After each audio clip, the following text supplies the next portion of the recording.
Enquiry దిశగా సర్కార్ అడుగులు. అక్రమాలు బయటకు తీసేలా కమ్యూనిటీ విజిలెన్స్. గత పాపాలకు కారకులపై ఫోకస్. మెరుగైన విధానాలతో కొత్త చట్టం. త్వరలో సీఎం రేవంత్ ప్రకటన. ధరణి వేదికగా జరిగిన అవినీతి అక్రమాలపై ఫోరెన్సిక్ కమ్యూనిటీ ఆడిట్ కు రాష్ట్ర ప్రభుత్వం సిద్ధమైంది. ఇందుకోసం థర్డ్ పార్టీ సేవలు తీసుకోవాలని భావిస్తోంది. ధరణి పోర్టల్ ను అడ్డుపెట్టుకుని గత ప్రభుత్వ హయాంలో రికార్డుల మార్పిడి వంటి దారుణాలతో పాటు ఇతర అక్రమాలను వెలికి తీయాలని రేవంత్ సర్కార్ పట్టుదలతో ఉంది. ధరణి ఏర్పాటుకు ముందు పాత రికార్డులు, భూ రికార్డుల ప్రక్షాళన తర్వాత వెల్లడైన డేటా, ధరణి పోర్టల్లో ఉన్న డేటాను సమగ్రంగా పరిశీలించాలని నిర్ణయించింది.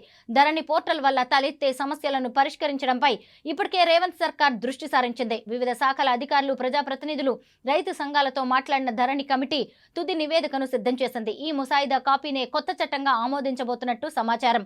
ధరణిలో జరిగిన అవినీతి డొంకను కదల్చాలంటే థర్డ్ పార్టీ విచారణే మేలని ప్రభుత్వం భావిస్తోంది. ఈ దిశగా కార్యాచరణకు చర్యలు తీసుకుంటోంది.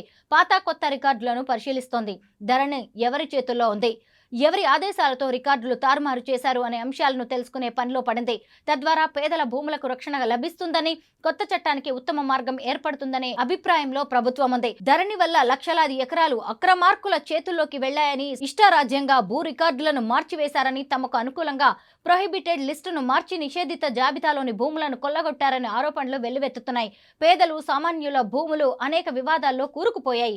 గత ప్రభుత్వం ప్రైవేట్ ఏజెన్సీకి భూ రికార్డుల హక్కులను కట్టబెట్టడం ద్వారా అవినీతికి తెరలేపిందని ప్రభుత్వం సందేహిస్తోంది. ఇక కొత్త చట్టంలో ఇన్నోవేషన్ సెల్ ఏర్పాటు చేసి దానికి న్యాయపర అంశాల బాధ్యతలు అప్పగించబోతున్నారు. ఇక పెండింగ్ లో ఉన్న లక్షల్లోని దరఖాస్తుల పరిష్కారానికి గ్రామాల్లోనే చర్యలు తీసుకోబోతున్నారు. భూ వివాదాల్లో నెలకొన్న న్యాయపరమైన అంశాలను తొలగించేందుకు సింగిల్ విండోలో ఒక విధానాన్ని తీసుకురాబోతున్నారు. ఇకపై సమస్యలన్నింటినీ ఒకే మాడ్యూల్లోకి తీసుకురాబోతున్నారు. ప్రస్తుతం 33 మాడ్యూల్స్ రకరకాల దరఖాస్తులను స్వీకరించే విధానం ధరణిలో ఉంది. కొత్త ROR చట్ట ముసాయిదాపై ప్రభుత్వానికి 186 సలహాలు, సూచనలు, ఫిర్యాదులు అందాయి. అయితే ఇందులో 130 అర్జీలు స్వీకరించేందుకు వీలుగా ఉండగా 37 సలహాలు, సూచనలు అర్హమైనవి కావని, మరో 10 అంశాలు ఇప్పటికే అమల్లో ఉన్నాయని గుర్తించారు. అనేక మంది ఎక్కువగా కొత్త చట్టంలో రెవెన్యూ కోర్టులు, రెవెన్యూ ట్రిబ్యునల్స్ ఉండాలని కోరారు.